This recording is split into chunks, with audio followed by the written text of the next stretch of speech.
Hi everyone, so I thought I would do a chatty video today all about my experiences freelancing. So I've already done a video about how I got into the fashion industry, but what happened next? Well, I'm going to share all of the highs, the lows, and the mistakes that I made because basically I did not have a plan. So if I cast my mind back to when I was working full-time, I've been registered as self-employed since 2012, but I was a contractor for a company until mid 2013. But I think it was like, maybe a year before that, I saw lots of people blogging, saw people consulting, like doing different freelance things, and I thought, yeah, I want some of that. Yeah, I wanted to create my own career and a life where I had more freedom and a chance to really utilize all the skills that I had. But back then I had no idea about the reality. Like, it's weird, I had this idea of what being freelance was, but I did no research, didn't read any books, didn't listen to any podcasts back then. I just saw some people doing it and thought, yeah, no, I want to do that. So yeah, it's really interesting when I look back and I'm like, what was I thinking? As you may know, I'm a blogger and I create content online, and it's such a new industry. Like, there isn't really a precedent, which is quite scary but also exciting. So what I'm going to do, I'm going to talk about all the mistakes I made. Don't worry, I'm going to be honest, and how I managed to turn things around. So I'm going to also share some useful resources and what's helped me basically learn more about the freelance lifestyle. As always, let me know if you have any questions. If you leave them in the comments, I'll try and get back to you there. And I'm also doing another Q&A, so if it's not quite relevant for this, I will pop it in the Q&A. So first things first, the main mistake I made was that I didn't have a plan. Like, I thought that business plans were just for apprentice candidates. I didn't understand blogging as a business and where I fit into the bigger picture. So there's a really good resource called One Roof Social, and they've got a post about the things you should look for if you're thinking about going full time. So this is in terms of blogging. So they said to look at your following, so whether you have a decent following, engagement, the competition and where you sit in the market, and also whether you're cut out for self-employment. And I did none of those things. Like, I just didn't think of the bigger picture, and I guess that's just how I was. It's been such a learning curve to really think broadly about the world of marketing and where I fit in, because basically blogs are now marketing channels, we're also publishers as well.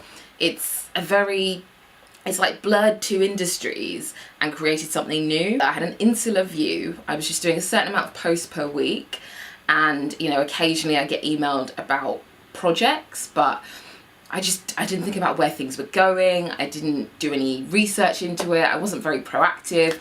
I thought, I'd like to consult, I want to do public speaking, I want to do writing, but I didn't really, you have to be quite a hustler, really. And I'm not a natural hustler, I guess. Someone emailed me about freelance writing for the Metro, and I was like, yeah, I'll do that. So I kind of just waited for things to come to me. And, I'm not being super hard on myself, because I kind of think, if it wasn't in my head, then if it wasn't natural for me to do it, I wouldn't have done it. Like, it's fine. Like, you can grow. There are some people back then who had great ideas and they started influencer agencies or other really interesting businesses. And I used to think, like, damn it, why didn't I do that? I feel really bad for not having these ideas, but then I kind of think you've got to find your own version of that. Like, you just have to wait for it to come along. So now I know about the bigger picture. I know that brands, they have a marketing calendar and they have different campaigns throughout the year, and they may look for bloggers to fit in within those campaigns. So you have to be mindful of that. And then I gradually realized that you have to have a distinct point of view. And this only happened when I rebranded, because I decided to go with a graphic designer. I've got a video about this on my channel about how I, redesign my blog. And it was only when my graphic designer sent me a branding questionnaire that I really had to think, like, what do I stand for? What do I represent? What do I hope to achieve? And normally when you start a business, like, that's the first thing you do. But of course I did everything in the wrong order. So yeah, I kind of think it was meant to be, like, it was meant to happen in that order, because I think with bloggers we have the passion first and then all of the business stuff comes in later. Once I'd cracked this, I had a bit more of a plan as to what I wanted to achieve and what I stood for. I also became aware of changes in the industry. So obviously the rise of Instagram was one of the biggest, then Snapchat, and gradually content had to become more useful.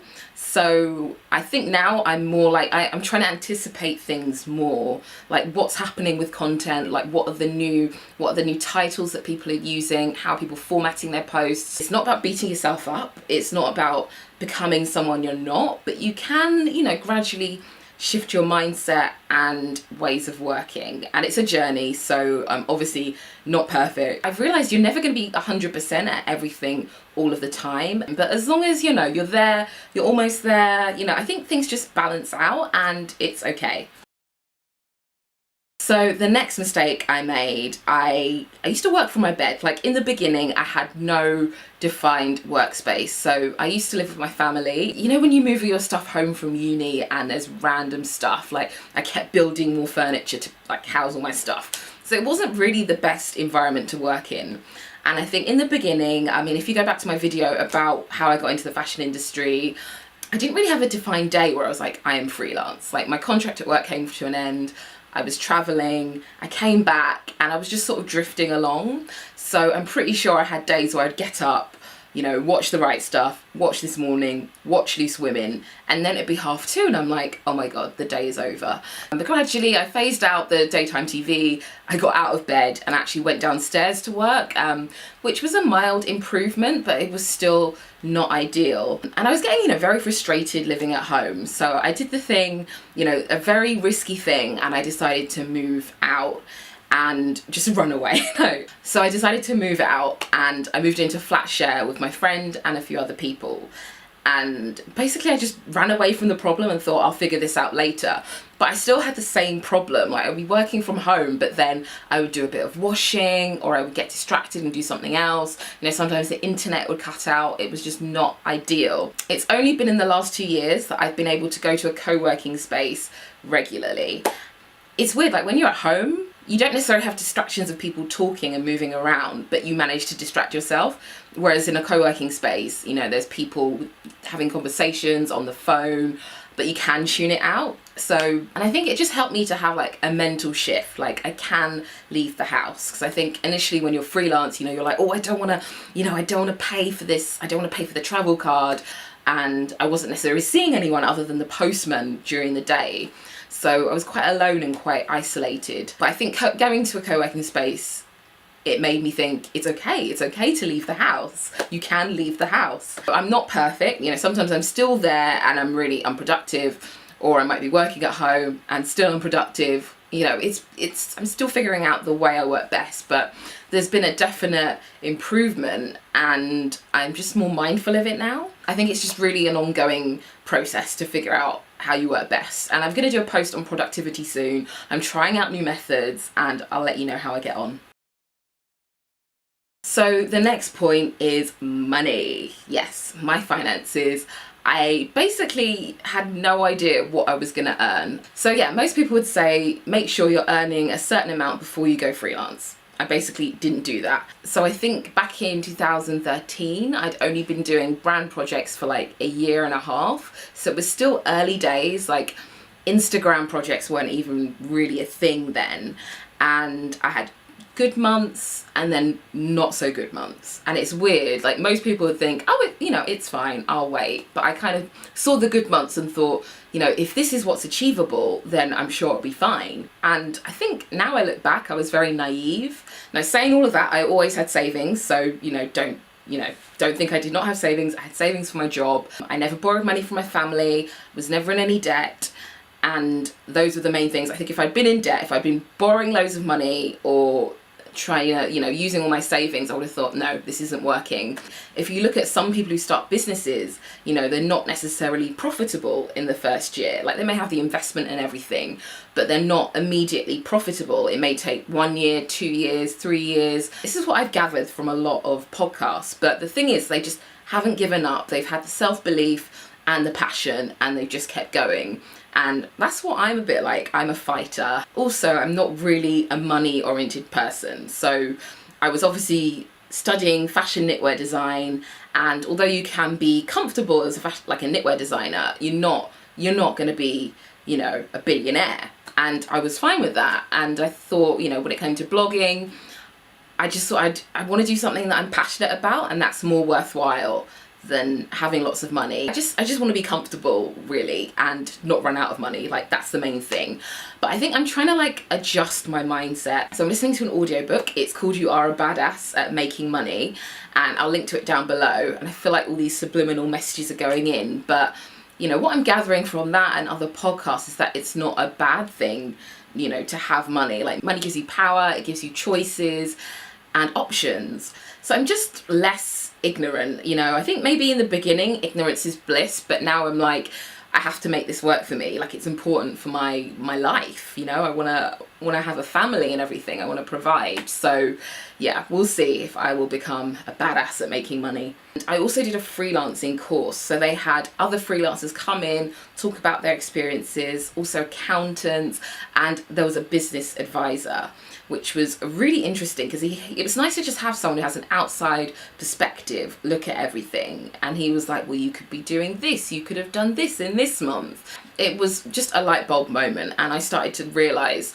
what was possible and what I needed to do.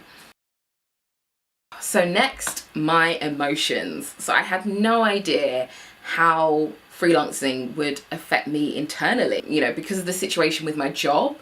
I felt like I didn't really have a purpose. And a lot of people are like, oh, so what do you do? And I'm like, I'm a blogger. And they're like, oh, so you make enough money blogging? And I was like, internally I wanted to be like, no, but I couldn't do that. Like, I felt like I couldn't be honest. And then sometimes I was too honest. It was embarrassing. Like, some people would be like, oh, what are you doing? And I'm like, oh, my contract ended and I have no job and I don't know what I'm doing. And no one wants to hear that. So yeah, it was a very, very weird time. And also, you know, some of my family members were like, they were unsure about what I was doing.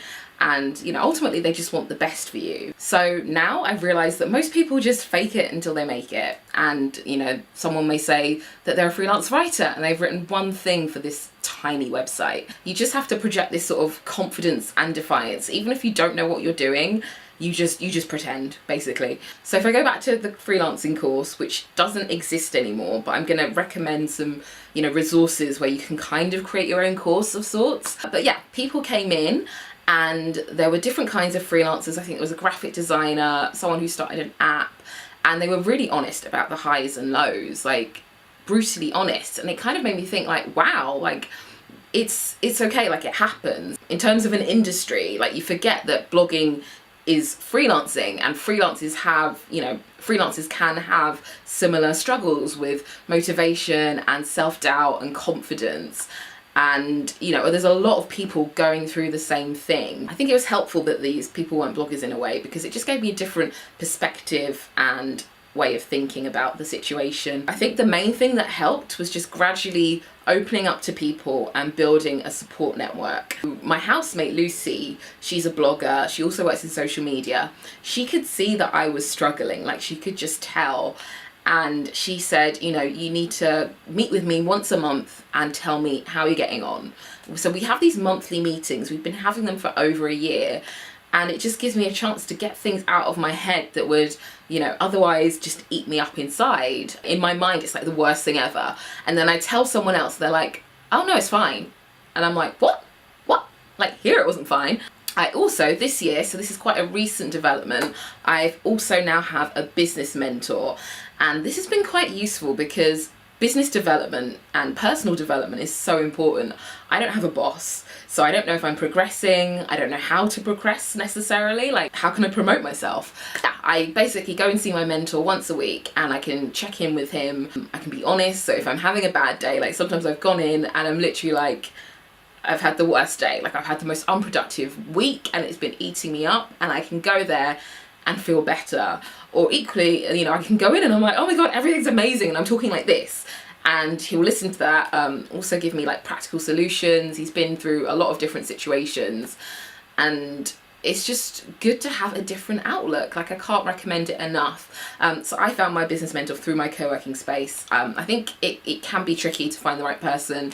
Ideally, you find someone in a, like a similar creative field, or someone who, they may not be doing the exact same thing that you're doing, but they can offer transferable advice. So yeah, I know it may seem overwhelming to think like, I've got to have this business mentor and all these, people, but just start small. Like, find a friend that you can confide in, or if you go to a co-working space, say hi to other people, gradually get to know them. And it takes time to build a network, but it's just been so beneficial. Those are some of the 5 key mistakes I made, and it's ongoing. Like, I'm still learning every day. I'm still making mistakes like every day, sometimes like multiple mistakes in one day. I realize that I learn by my mistakes. I learn by doing. And I've learned so much about my personality. I've learned so much about the industry, like multiple different industries, so much about the world, like getting so deep here. And although I made all of these mistakes, like, if I'd, maybe if I'd gone into it knowing all these things, I wouldn't have done it. Like, I would have thought it maybe would have put me off knowing all the things. So I just did it. And that's the kind of person I am.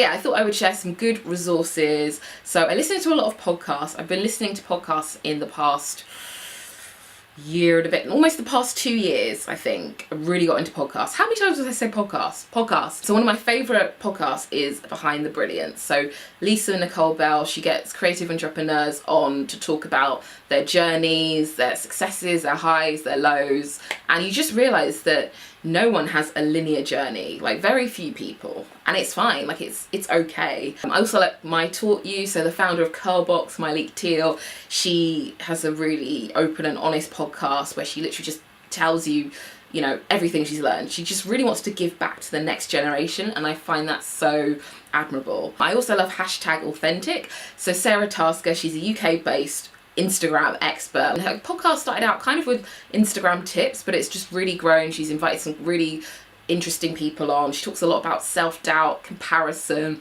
It's just a really good one to listen to if you're inside your own head. I read a few blogs. I like Work, and The Lifestyle Edit, and I just like to read as much about careers as possible. So yeah, so hopefully this video will be useful if you're thinking about going freelance, or you're just curious as to what, blogging is like as a freelance career. And I'd love to know about your journey too if you're freelance, and if you have any tips, I could do a tips. So I also have a blog where I try and demystify blogging. I interview bloggers and creative business owners occasionally, and I'm also honest about my own experiences. I'm going to put some videos here and here if you want to watch my videos. And yeah, thank you so much for watching, and I will see you very, very soon. Bye! Now I'm in a different queue, but this queue is inside and a little bit shorter.